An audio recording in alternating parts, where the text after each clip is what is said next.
Negara Indonesia ini kan negara nggak masuk akal, Pak. Benar-benar nggak masuk akal. 17.000 pulau, coba bayangin. 17.000 pulau, 800 suku, 800 bahasa, kurang lebih. Ada puluhan agama beserta aliran-alirannya, tapi masih tetap berhimpun menjadi satu negara. Nggak masuk akal, Pak. Arab, Pak, Arab. Sukunya sama, bahasanya sama, agamanya bisa dibilang sama, karena Kristennya cuma 4%. Nggak ada agama lain kecuali Kristen dan Islam. Islamnya itu 96%. Sama semua, Pak. Tapi coba lihat, ada Kuwait, Oman, Bahrain, Yaman, Saudi, Yordania. Ini negara perintil-perintil, kecil-kecil negaranya. Kenapa? Meskipun satu suku, satu bahasa, satu agama, mereka nggak bisa bersatu, Pak.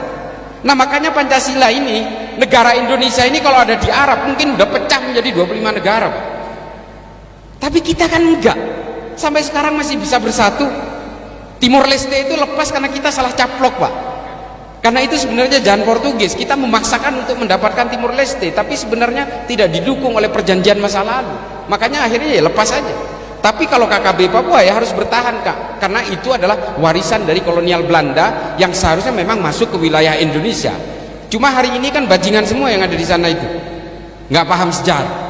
Nah, ini kemudian yang harus kita pahami adalah bahwa kemudian kelompok-kelompok yang tiga ini berusaha menggembosi kita semua, Pak, memecah belah kita. NU juga jangan tenang-tenang, Pak. Di dalam itu ngobok-ngobok, Pak. Kelompok Ikhwanul Muslimin ini yang paling bahaya. Ikhwanul Muslimin ini ubudiahnya sama, mereka maulidan juga, tahlilan juga, ziarah kubur juga. Kalau ada yang meninggal dibacain talqin juga. Sama, Pak, tapi tujuannya tetap khilafah, Pak. Tujuannya tetap khilafah mereka itu. Itu bedanya dengan NU.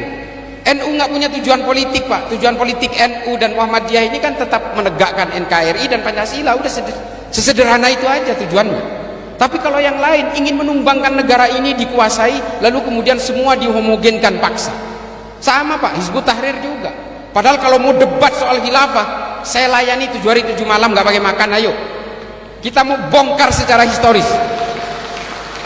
Saya selalu menyuarakan tantangan ini, tapi nggak ada yang mau debat sama saya. Saya nggak merasa pinter, nggak merasa hebat, tapi mari kita permainkan literatur yang disediakan oleh Islam.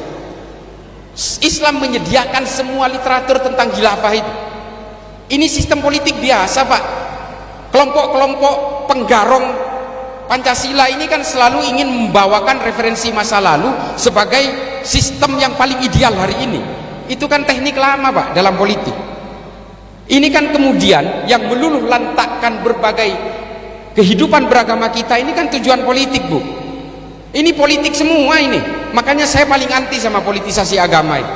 Orang Islam, orang Hindu, orang Kristen, orang Katolik silahkan berpolitik, Pak. Silahkan. Orang Islam juga harus berpolitik untuk mengawal supaya produk-produk politik tidak keluar dari maqasidus syariah. Harus, Pak. Tapi jangan jadikan agama ini sebagai kendaraan untuk mencapai kekuasaan.